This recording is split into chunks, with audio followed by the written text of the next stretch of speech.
क्या हाल चाल है भाई लोग और भाई लोगों की बहन लोग। मैं शुभम आ गया हूँ फिर से वोकैबलरी के एक कूल वीडियो के संग। इस वीडियो में हम करेंगे वोकैब के कुछ हिंचेक वर्ड और फिर अगले वीडियो में हम उठाएंगे द हिंदू का एक न्यूज़ आइटम जिसमें इस वोकैबलरी को यूज़ किया जा रहा होगा। तो इससे हमें डबल फ़ायदा होगा। एक तरफ हम वोकैबलरी बिल्ड करेंगे और दूसरी तरफ हम अपनी इंग्लिश की अंडरस्टैंडिंग बिल्ड करेंगे। पर सवाल ये है कि हमें करना क्यों है? ताकि हम इंग्लिश सेक्शन को एग्जाम में तहस नहस कर दें। चाहता हूं कि कोई ऐसा मर्द मिले जो मुझे तहस नहस कर दे, जो मुझे बर्बाद कर दे। तो चलिए दोस्तों शुरू करते हैं हमारे ढिंचैक सेशन के संग। पर उससे पहले एक बात बता दूं, इंग्लिश में एक वर्ड का एक से ज़्यादा मीनिंग हो सकता है, पर अपन लोग एक बारी में एक ही मतलब करेंगे जिससे दिमाग में वो मतलब बिल्कुल फिट हो जाए और एग्ज़ाम में सारे आंसर्स हिट हो जाएं। तो शुरू करते हैं। Our first word is ambience. Ambience मतलब किसी जगह का माहौल। माहौल बोले तो रेस्टोरेंट जाते हो? हाँ जाते तो ज़रूर होगे अपनी गर्लफ्रेंड के संग। तो मान लो तुम डिनर के लिए अपनी गर्लफ्रेंड के संग रेस्टोरेंट गए हो। उस रेस्टोरेंट में म्यूज़िक चल रहा है, हल्की हल्की लाइट्स हैं, हल्के परफ्यूम की खुशबू आ रही है और एक सुंदर सी बहती हुई नदी का शानदार नज़ारा है ना? परफेक्ट माहौल, परफेक्ट एम्बियंस फॉर डिनर। तो सभी आलस को छोड़ दो क्योंकि अगला वर्ड है कैरी आउट। कैरी आउट बोले तो किसी काम को करना। एसीपी प्रद्युमन, आप यहां कैसे? क्या कातिली खूनी है? वीडियो देख रहा है? सर आप इन्वेस्टिगेशन कैरी आउट करिए। इन्वेस्टिगेशन जो आपका काम है उसे करिए। सर आप निश्चिंत रहिए, यहां कोई गड़बड़ नहीं है। बंधुओं, एसीपी सर के इरादे को ठीक नहीं लग रहे। इससे पहले कि हम में से किसी को पकड़ के बोल दें कि तुम्हें तो फांसी होगी फांसी, चलो फटाफट यहाँ से कट लेते हैं। आइए दोस्तों खेलते हैं कौन बनेगा करोड़पति। आपका सवाल आपकी स्क्रीन पर। गर्लफ्रेंड ने वाइट ड्रेस लाने का ऑर्डर दिया है, क्या करना चाहिए? ऑप्शन ए, मना कर देंगे, अजी आपकी हिम्मत। ऑप्शन बी, फोन ऑफ कर देंगे, आज ही कद्दू। ऑप्शन सी, ब्रेकअप कर लेंगे, आपके बस का नहीं है। Option D, carry out. सही जवाब कैरी आउट, यानी आप अपने गर्लफ्रेंड के लिए वाइट ड्रेस लाने का काम कर देंगे। आपने जीता है अपनी गर्लफ्रेंड का बॉयफ्रेंड बने रहने का मौका। बधाई हो। तो मेरी प्यारी सहेलियों, हमारा नेक्स्ट वर्ड है डायरेक्शन, यानी दिशा निर्देश। All the work was done under the direction of the police officer. मतलब पुलिस ऑफिसर के दिशा निर्देशों के अनुसार सारा काम किया गया। पुलिस ऑफिसर के डायरेक्शन के अकॉर्डिंग ही सारा काम करा गया। मैनेजर के डायरेक्शन के अकॉर्डिंग ही पूरे प्रोजेक्ट को बनाया जाएगा। पूरे प्रोजेक्ट को मैनेजर साहब के दिशा निर्देशों के अनुसार ही, उनके अकॉर्डिंग ही बनाया जाएगा। सही बात है। चौकी में पुलिस ऑफिसर और कंपनी में मैनेजर, दोनों से पंगा लेना बेकार है। तो उनके डायरेक्शन के अंडर ही काम करे, वही फायदे का सौदा है। तो दोस्तों हमारा नेक्स्ट वर्ड है ब्लेटेंट। ब्लेटेंट मतलब खुलेआम कोई बुरा काम करना। दोस्तों हमारे बीच कुछ ऐसे घटिया नीच किस्म के इंसान होते हैं जो खुलेआम बिना किसी बेशर्मी के, बोले तो नंगेपन के साथ कोई भी बुरा काम करके अपनी औकात दिखाने से नहीं चूकते। जैसे blatant corruption by the official, यानी ऑफिशियल अधिकारी द्वारा करप्शन का गलत काम, भ्रष्टाचार का गलत काम खुलेआम किया जाना। Blatant corruption by the official. Blatant lies by the politicians, यानी नेताओं द्वारा खुलेआम नंगेपन के साथ झूठ बोलना। ब्लेटेंट अटेम्प्ट टू स्टील, यानी खुलेआम चोरी करने की कोशिश करना। ब्लेटेंट डिसरिस्पेक्ट फॉर एल्डर्स, यानी बड़ों की बेइज्जती करना खुलेआम। तो दोस्तों, उम्मीद करूंगा आप कोई ब्लेटेंट काम नहीं करेंगे। इंस्टीट्यूट, इंस्टीट्यूट बोले तो किसी सिस्टम, रूल या कानूनी कार्यवाही को शुरू करना। जैसे आप आज से एक रूल इंस्टीट्यूट कर सकते हैं कि मैं रोज 1 घंटे एक्सरसाइज करूंगा या करूंगी। या फिर जो द्रोणाचार्य अवार्ड गेम्स में हर साल दिया जाता है, उसे कभी ना कभी इंस्टीट्यूट किया गया था, यानी उसे कभी ना कभी शुरू किया गया था। अभी वो हर साल दिया जा रहा है, पर एक वक्त था जब वो नहीं दिया जाता था, तब उसे इंस्टीट्यूट किया गया था, यानी शुरू किया गया था। द्रोणाचार्य अवार्ड को इंस्टीट्यूट करना आता है किसी सिस्टम यानी किसी प्रणाली को इंस्टीट्यूट करने की कैटेगरी में। A case was instituted against a marriage fraud, यानी धोखाधड़ी से शादी करने के खिलाफ एक केस यानी कानूनी कार्यवाही शुरू की गई, इंस्टीट्यूट की गई। अरे, ऐसा एक किस्सा तो मुझे भी याद है, आओ तुम्हें सुनाता हूँ। शादी का सपना तो हम सभी देखते हैं। एक बार हमारे देश के एक 37 साल के बाके छोरे जवान युवा ने भी यही सपना देख लिया और पहुंच गया शादी करने। वो शादी करने के लिए इतना बेताब था कि उसने ऐलान करा दिया कि पैसे देके भी शादी कर लूंगा। इस ऐलान के तुरंत बाद ही एक आदमी ने उसकी एक जगह शादी तय करा दी। उसने एक सुशील सी लड़की को पसंद किया और वो इतनी सुशील थी कि शादी से पहले कभी उसने अपना घूंघट ही नहीं उठाया। और वो बाका छोरा वो शादी करने के लिए इतना बेचैन था कि उसने कभी घूंघट उठा के देखा भी नहीं। दिल में बड़े अरमान सजाए फिर वो रात आ ही गई जिसका उसे बेसब्री से इंतजार था। जैसे ही उसने घूंघट उठाया, वो देखता है कि उसकी बीवी एक लड़की नहीं, लड़का है। दिल वाले पूछते ने चा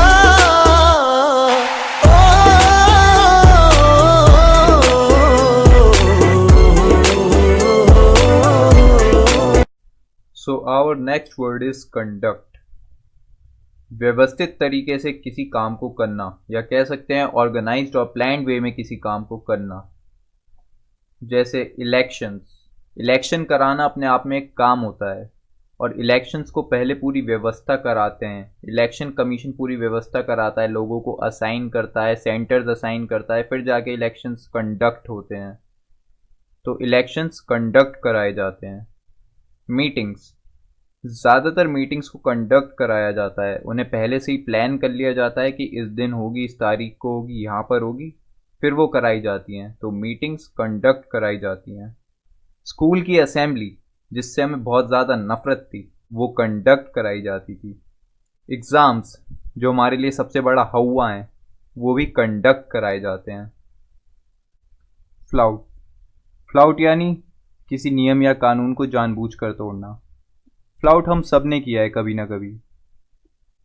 हमारे स्कूल या कॉलेज में हम बंक करा करते थे, तो हम बंक करके नियमों को फ्लाउट किया करते थे।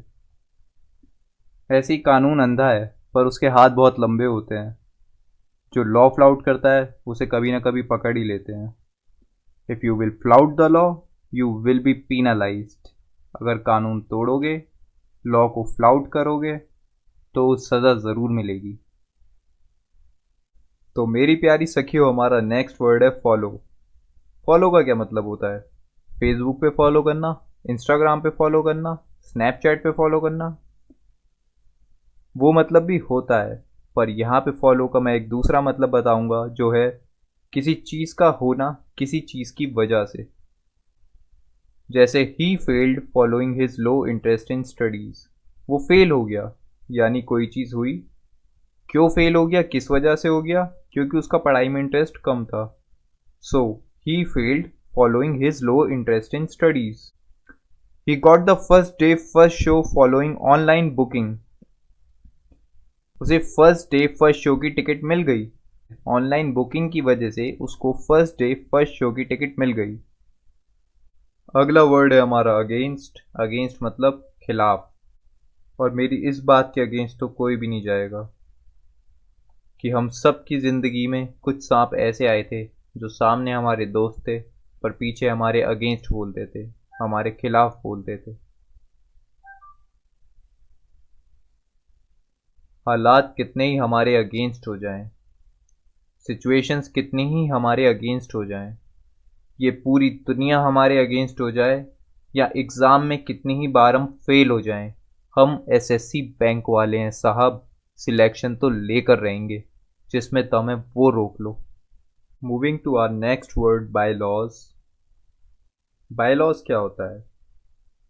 किसी भी लोकल अथॉरिटी, किसी कंपनी या किसी सोसाइटी के द्वारा बनाए गए रूल्स एंड रेगुलेशंस को कहते हैं बायलॉज। जैसे कि कोरोना को काबू करने के लिए सिटी वाइज बायलॉज बनाए गए। सही बात है, किसी शहर में बायलॉज वहाँ की लोकल अथॉरिटी, वहाँ के प्रशासन ने ये बनाए कि अनलॉक तो हो गया है, पर हमारे यहाँ कोरोना के बहुत ज़्यादा केसेस निकल रहे हैं, इसलिए हम लॉकडाउन रखेंगे। या किसी शहर में ये बायलॉज बनाए गए वहाँ के प्रशासन द्वारा कि हमारे यहाँ कोरोना फैल रहा है पर इतना नहीं है, तो हम हफ्ते में 2 दिन लॉकडाउन रखेंगे, सैटरडे और संडे का। तो ये हैं बायलॉज। सेकंड एग्जांपल अगर हम देखें तो सिटीज़ की म्यूनिसिपैलिटीज़ या डेवलपमेंट अथॉरिटीज़ होती हैं, उनके अपने बायलॉज होते हैं। जैसे कि डेवलपमेंट अथॉरिटीज़ के अकॉर्डिंग सिटी टू सिटी ये लॉज हो सकते हैं कि आप, अगर आपकी एक ज़मीन है और आपको उस पर घर बनाना है तो आपको इतनी जगह सड़क से छोड़नी होगी, या आपको रेन वाटर हार्वेस्टिंग का टैंक लगाना होगा। तो ऐसे अलग अलग बायलॉज हो सकते हैं। ऐसे ही अगर कंपनीज की बात करें तो कंपनीज के बायलॉज हो सकते हैं कि हर एम्प्लॉय को शाम को जाते वक्त अपना थंब प्रिंट स्कैन करके जाना होगा। या फिर अगर आपने कंपनी की तरफ से ट्रैवल किया है और उसमें आपके कोई एक्सपेंसेस हुए हैं, कोई खर्चे हुए हैं, तो आप उनका क्लेम कर सकते हैं एक फॉर्म में सारी डिटेल्स को मेल करके। तो ये होते हैं बायलॉज, रूल्स एंड रेगुलेशंस, जो कि कोई लोकल अथॉरिटी, कोई कंपनी या सोसाइटी बनाती है। तो साथियों, हमारा अगला वर्ड है प्रेमिसेस। प्रेमिसेस बोले तो कोई घर या इमारत, उसकी ज़मीन सहित। मतलब जैसे आपका घर बना हुआ है, तो घर और जो आपकी ज़मीन है, क्योंकि कुछ ज़मीन तो छोड़ी भी जाती है, तो आपकी बाउंड्री तक जो भी चीज़ें हैं वो आपके घर के प्रेमिसेस में आती हैं। एग्जाम्पल्स देखते हैं। This school has got a very big premises. School के प्रेमिसेस की बात हो रही है कि स्कूल का प्रेमिसेस बहुत बड़ा है। तो स्कूल के प्रेमिसेस में क्या चीज़ें आ जाएंगी? स्कूल की बिल्डिंग, स्कूल का प्लेग्राउंड, स्कूल का स्विमिंग पूल, स्कूल की कैंटीन, स्कूल का असेंबली ग्राउंड, जो भी स्कूल की बाउंड्री तक है वो सब स्कूल के प्रेमिसेस में आएगा। सेकंड एग्जांपल देखते हैं। इस कॉलेज के प्रेमिसेस में स्विमिंग पूल, पार्क और पिज्जा हट भी इंक्लूडेड है। वाह, ये कॉलेज है या डेटिंग पॉइंट? दोस्तों एक बात और बता दूं, ये जो मैं आपको डेटिंग पॉइंट, गर्लफ्रेंड, बॉयफ्रेंड, ये सब जो एग्जांपल्स देता रहता हूँ, ये सब मैं बस इसलिए देता हूँ ताकि आप इन वर्ड्स को इजीली याद कर लें। बट प्लीज़, जब तक आपका सिलेक्शन नहीं हो जाता है तब तक इन चीज़ों से दूर रहें। अगर आप सिंगल हैं तो सिंगल रहो, खुश रहो, और अगर लड्डू खा चुके हो तो एक रूल बनाओ कि दिन में आधा या 1 घंटे से ज़्यादा मैं अपने पार्टनर को नहीं दूंगा या दूंगी। तो कॉलेज के प्रेमिसेस की बात हो रही है। कॉलेज के प्रेमिसेस में स्विमिंग पूल है, पार्क है, पिज्ज़ा हट है, तो ये सब प्रेमिसेस में ही आ रहे हैं। जहाँ तक कॉलेज की बाउंड्री है, उसकी ज़मीन है, उसकी बिल्डिंग्स हैं, उसकी लैब्स हैं, सारी चीज़ें उसका प्रेमिसेस हैं। कलूजन, गैर कानूनी कामों के लिए करी गई साठगांठ, और we can say illegal cooperation. मतलब कि इलीगल कामों को करने के लिए सेटिंग बिठाना, इसे कहते हैं collusion. The dacoits and the bus driver built a collusion for carrying out robbery. यानी कि डाकुओं ने और बस ड्राइवर ने सेटिंग कर ली कि तू यहाँ पे बस रोकियो, हम आएंगे, डकैती डाल के चले जाएंगे। तो उन्होंने सेटिंग कर ली, मतलब कलूजन कर लिया। बिल्डर ने सुपारी किलर से कलूजन कर लिया। बिल्डर ने एक सुपारी किलर को पकड़ा और कहा, हाँ भाई छोटू, ये पकड़ पैसे, जाके वहाँ पे मर्डर कर दे। पर बिल्डर को ये नहीं पता कि सुपारी किलर उसकी भी सुपारी ले सकता है, या फिर कानून अंधा है पर हाथ हाथ बहुत लंबे हैं। जो लॉ फ्लाउट करेगा, नियमों को तोड़ेगा, कानून को तोड़ेगा, उसे वो नहीं छोड़ेगा। Next word is statutory. Statutory मतलब औपचारिक तौर से, या कह सकते हैं फॉर्मली। तो जो फॉर्मली लिखे हुए नियम या कानून के अंतर्गत आए वो होता है स्टैच्यूटरी। जैसे कि स्टैच्यूटरी ड्यूटीज, यानी कि वो ड्यूटीज जो किसी लिखित नियम या कानून के अंतर्गत आती हैं, उसके अंडर आती हैं, वो होती हैं स्टैच्यूटरी ड्यूटीज। ऐसे ही स्टैच्यूटरी राइट्स, जो अधिकार किसी लिखित नियम या कानून के अंतर्गत आते हैं उसे कहते हैं स्टैच्यूटरी राइट्स। सीज, सीज यानी जब्त करना। टैक्स ऑफिसर्स ने रेड डाली और ब्लैक मनी जब्त किया, यानी टैक्स ऑफिसर्स रात में 1 बजे आ गए और बंदे ने बहुत काला धन छुपा के रखा हुआ था, उसकी कनपटी पे 2 रैपट लगाए और उसका सारा काला धन सीज करके ले गए। The policeman seized my bike because I was not having the papers. Policeman ने मेरी बाइक को जब्त कर लिया क्योंकि मेरे पास कागज नहीं थे। तो अगर आपको अपनी बाइक या स्कूटी जब्त यानी सीज ना करानी हो तो अपने कागज हमेशा लेकर चलें। जनहित में जारी। और नेक्स्ट वर्ड इज अलेज। बोले तो आरोप लगाना, वो भी बिना किसी सबूत के। प्रिया ने अलेज किया कि उसकी दोस्त सारे मोमोज खा गई और उससे कह रही है कि वो गिर गए थे लाते वक्त। ये किसने किया है भाई? प्लीज़ यार, जो भी करता है ऐसा मत करा करो। देखो, जब मोमोज नहीं मिलते ना तो बहुत दुख होता है, ऐसा लगता है पता नहीं कौन सी तबाही आ गई हो। तो प्लीज़ यार, मोमोज से खिलवाड़ नहीं। Don't allege anyone until you are very sure. किसी पर भी आरोप ना लगाएं जब तक आप बहुत ज़्यादा श्योर ना हो। तो ये होता है मतलब अलेज का, किसी पर आरोप लगाना पर बिना किसी सबूत के। तो अब आ जाते हैं प्रोविजन पर। प्रोविजन का मतलब है प्रावधान। There is a provision in the contract that if the delivery is late then there will be no payment. Contract के अंदर ऐसा एक प्रावधान है कि अगर डिलीवरी लेट होगी तो कोई पेमेंट नहीं की जाएगी। हमारा अगला ढिंचैक वर्ड है राउंड ट्रिपिंग। अगर मैं कहूं मैं राउंड मारने जा रहा हूं पार्क तक, इसका मतलब क्या होगा? मैं घर से निकलूंगा, पार्क तक जाऊंगा और राउंड मार के वापस अपने घर पे वहीं उसी जगह आ जाऊंगा। ट्रिप, ट्रिप का क्या मतलब है? अगर मैं कहूं कि मैं मनाली जा रहा हूं ट्रिप पर, मतलब कि मैं मनाली जा रहा हूं घूमने और घूम के मैं वापस आ जाऊंगा। अब ऐसे ही एक वो कैब में आया है राउंड ट्रिपिंग। इसका क्या मतलब होता है? इसका मतलब होता है पैसे की हेर फेर करने के लिए उसे देश से बाहर भेजना। अब देश से बाहर कैसे भेजेंगे? या तो फर्जी कंपनीज को भेज देंगे या दूसरे तरीकों से पैसे को बाहर भेज देंगे और फिर उस पैसे को अलग अलग हथकंडे, अलग अलग फर्जीवाड़ा करके सफ़ेद बनाकर वापस अपने ही देश में ले आएंगे। तो ये होता है राउंड ट्रिपिंग। जैसे फेक कंपनीज को पैसा भेजा गया कई साल तक उसे राउंड ट्रिप करने के लिए, तो बाहर के देश की जो फेक कंपनीज हैं, जो फर्जी कंपनीज बना रखी हैं, उनमें पैसा भेजा जाता रहा ताकि उसे राउंड ट्रिप करके वापस सफ़ेद बनाकर अपने देश में वापस ले आएं।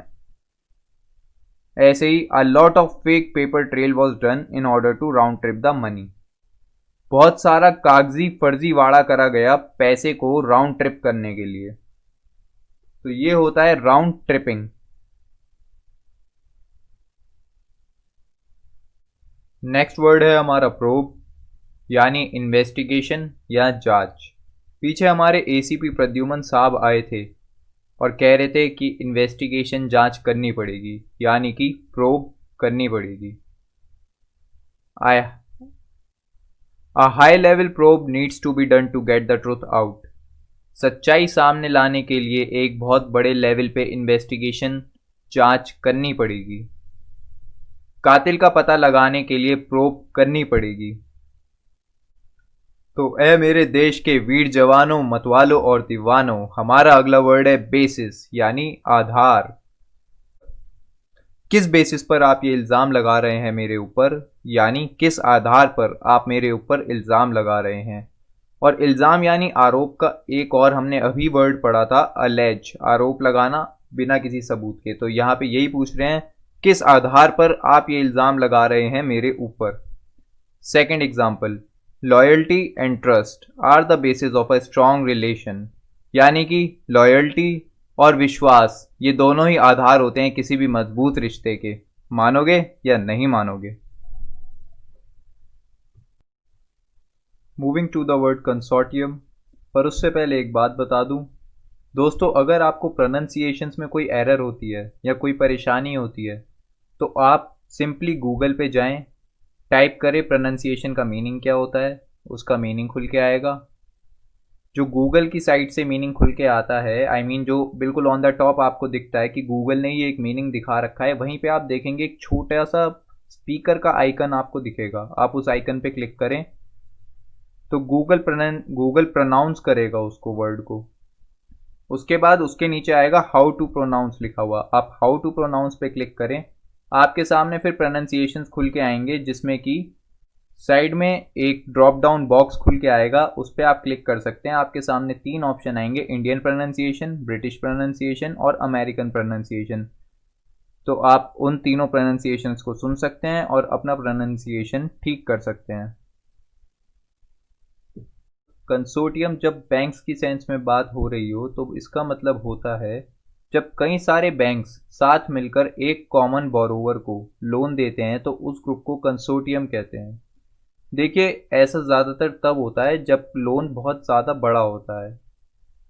अब एक पर्सन या कंपनी या ऑर्गेनाइजेशन या तो लोन ऐसे ले सकता है कि वो 4-5 अलग अलग बैंक्स या उससे भी ज़्यादा नंबर ऑफ बैंक से लोन ले ले अलग अलग, जिसमें एक बैंक को दूसरे के लोन से कोई मतलब नहीं होगा, उनका कोई आपस में कोऑपरेशन नहीं होगा। या फिर कई सारे बैंक्स मिलके एक कंसोर्टियम बना सकते हैं जिसमें एक दूसरे के साथ वो एग्रीमेंट साइन करेंगे और एक दूसरे के संग कोऑपरेट करेंगे। तो इसे कहते हैं कंसोर्टियम बैंक्स का। एग्जाम्पल्स, सीबीआई प्रोब कर रही है, यानी कि सीबीआई जांच कर रही है मेहुल चोकसी के गीतांजलि ग्रुप के 4,918 करोड़ रुपए के लोन केस में, जो उसने 31 बैंक्स के कंसोर्टियम से लिया था। Second example, your loan will be sanctioned by a consortium of 5 banks, यानी कि 5 बैंक्स के कंसोर्टियम द्वारा आपको लोन दिया जाएगा। तो देख सकते हैं हम फर्स्ट एग्जांपल में कि 4,918 करोड़ रुपए का लोन 31 बैंक्स के कंसोर्टियम ने दिया, उन्होंने मिल के दिया। तो कंसोर्टियम ज़्यादातर तब होता है जब लोन की अमाउंट बड़ी होती है। अगला शब्द है हमारा डाइवर्ट, मनी एंड रिसोर्सेज को दूसरी तरफ मोड़ देना।